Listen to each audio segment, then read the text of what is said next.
Caracas, Venezuela, September 1st, 2025.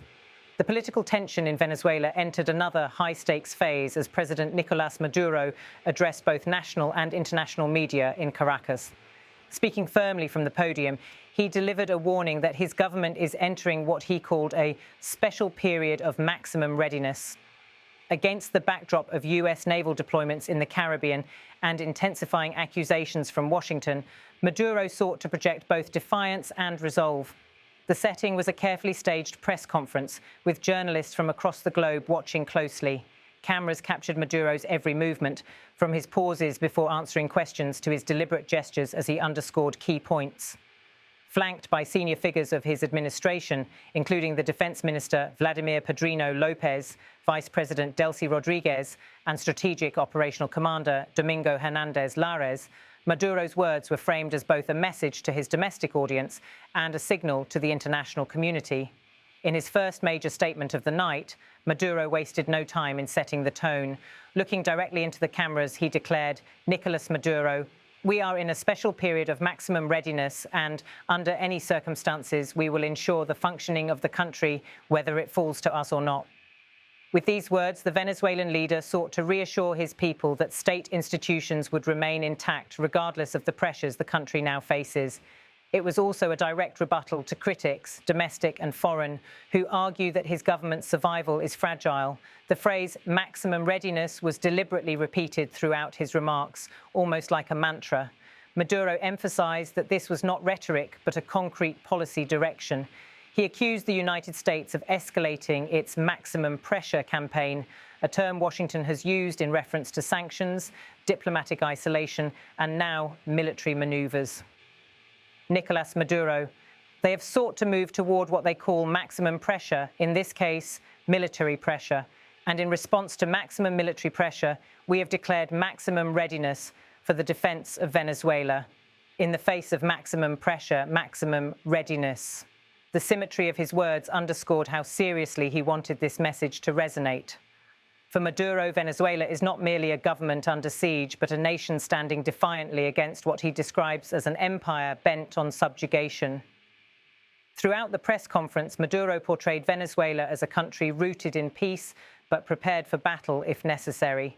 He invoked history, national pride, and a spirit of resistance that he believes defines the Venezuelan people. Nicolás Maduro.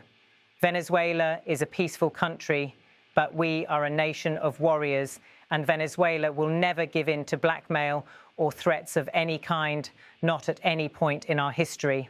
The statement struck a chord with the audience inside the room. The Venezuelan president is acutely aware of the deep polarization in his country, but when addressing foreign pressure, he consistently returns to themes of sovereignty, independence, and unity. This line echoed his long-standing narrative. Venezuela may seek peace, but it will never surrender. Interestingly, Maduro did not entirely close the door on diplomacy. He reminded reporters that Venezuela has historically sought dialogue with Washington, even if those avenues are currently blocked. Nicolás Maduro, we always keep all channels of conversation, dialogue, and diplomacy open. We have two with the United States. Both are currently broken. This admission revealed both a frustration and an opening. By acknowledging the collapse of communication channels, Maduro highlighted the extent of the rupture between Caracas and Washington. Yet by stressing that Venezuela always keeps such channels open, he positioned himself as the reasonable actor willing to engage, if only the United States would reciprocate.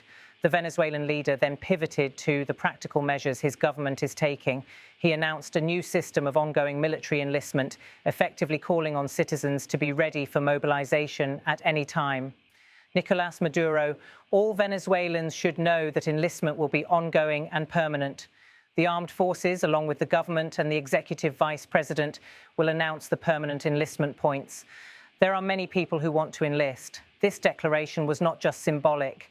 By announcing permanent enlistment points, Maduro aimed to demonstrate that Venezuela's defense structure is preparing for a sustained standoff. He portrayed enlistment as a patriotic duty, appealing to the notion of a nation under siege where every citizen has a role to play. At one of the most striking moments in the conference, Maduro turned his attention directly to former US President Donald Trump, whose administration, he said, continues to influence Washington's stance on Venezuela. The Venezuelan leader's words carried both defiance and a touch of irony. Nicolás Maduro: if you, President Trump, truly want to talk about a fight to end drug trafficking, Venezuela has the experience. Humbly, we have the experience and concrete results. This was a clear attempt to challenge the narrative presented by Washington. The United States has repeatedly accused Maduro and his inner circle of running a narco state, linking senior Venezuelan officials to drug trafficking operations. By asserting Venezuela's experience in fighting narcotics, Maduro attempted to flip the accusation on its head, portraying his government as a potential partner rather than a culprit. Central to the backdrop of this confrontation is the US announcement of a major naval deployment to the Caribbean. Washington has framed it as an anti-drug trafficking mission, with warships patrolling the southern Caribbean waters. However, for Maduro, this is part of a wider strategy of intimidation. Although American officials have not issued any invasion threats, the symbolism of warships positioned so close to Venezuelan shores has escalated the standoff. Inside Caracas, Maduro's government is presenting this deployment as evidence of aggression, even while Washington insists otherwise. For the Venezuelan leader, it feeds into his long-standing claim that the US is intent on toppling him by any means necessary. The visuals of the press conference also told their own story. AFP TV cameras recorded wide shots of Maduro listening intently to questions, occasionally leaning forward as if to emphasize his determination. At one point, he was seen in close conversation with Venezuela's First Lady, Celia Flores, and his powerful ally, Diosdado Cabello, Minister of Interior, Justice and Peace. Their presence alongside him underscored the unity of Venezuela's ruling circle. Later shots captured the entrance of Defense Minister Padrino Lopez and General Hernandez Lares, figures who symbolized the military's critical role in sustaining Maduro's grip on power.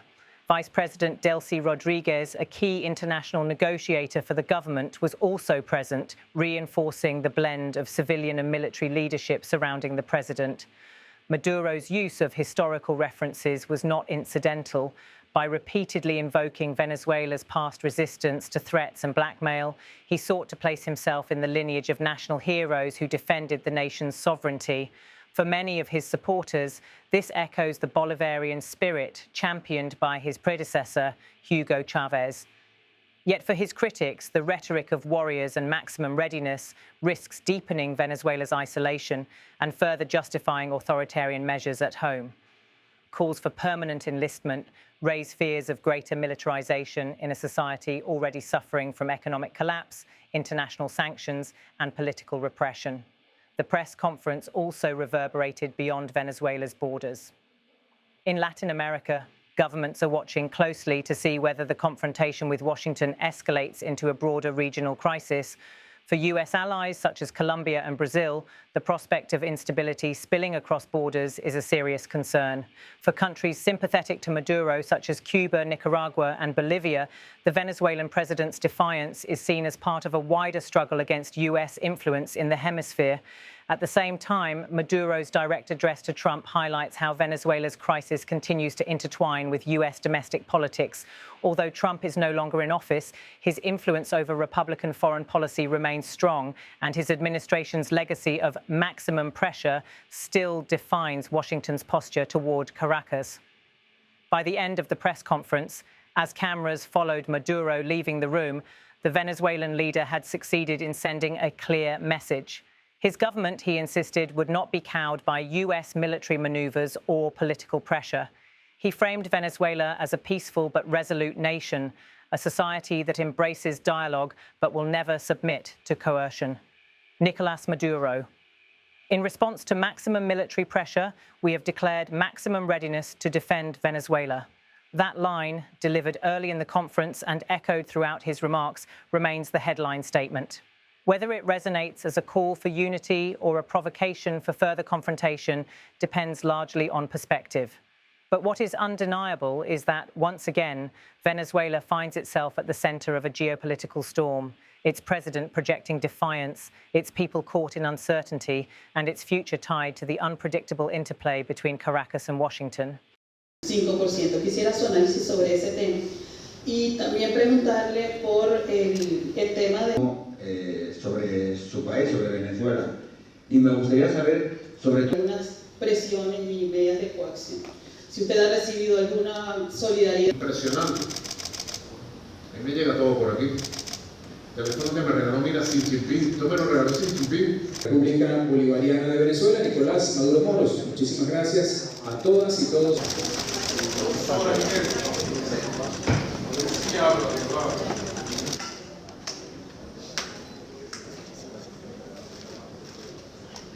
Recibiendo el taller de comunicación.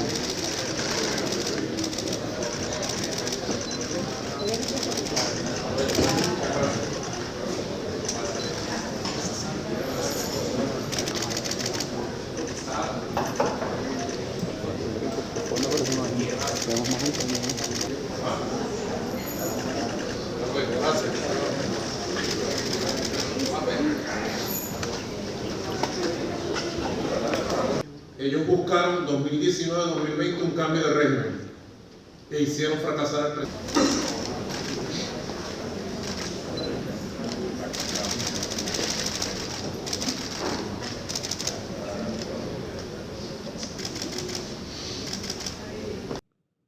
We are in a special period of maximum readiness, and under any circumstances, we will ensure the functioning of the country, whether it falls to us or not.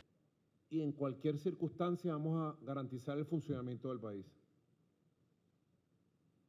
Nos toque o no nos toque. Ellos han querido avanzar. They have sought to move toward what they call maximum pressure, in this case, military pressure.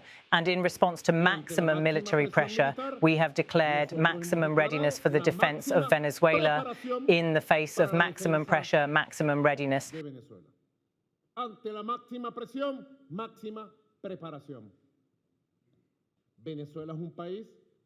Venezuela is a peaceful country, but we are a nation of warriors, and Venezuela will never give in to blackmail or threats of any kind, not at any point in our history. Va a ceder frente a chantajes ni amenazas de ningún signo en nuestra trayectoria histórica. We always keep all channels of conversation, dialogue and diplomacy open. We have two with the United States. Both are currently broken. Ahora están mal logrados los dos. En primer lugar, todos los venezolanos y venezolanas All Venezuelans should know that enlistment will be ongoing and permanent. The armed forces, along with the government and the executive vice president, will announce the permanent enlistment points. There are many people who want to enlist. Los puntos de alistamiento permanente, hay mucha gente que se quiere alistar. Si usted, If you, President Trump, truly want to talk about a fight to end drug trafficking, Venezuela has the experience. Humbly, we have the experience and concrete results. Venezuela tiene la experiencia. Modestamente, tenemos la experiencia y los resultados concretos.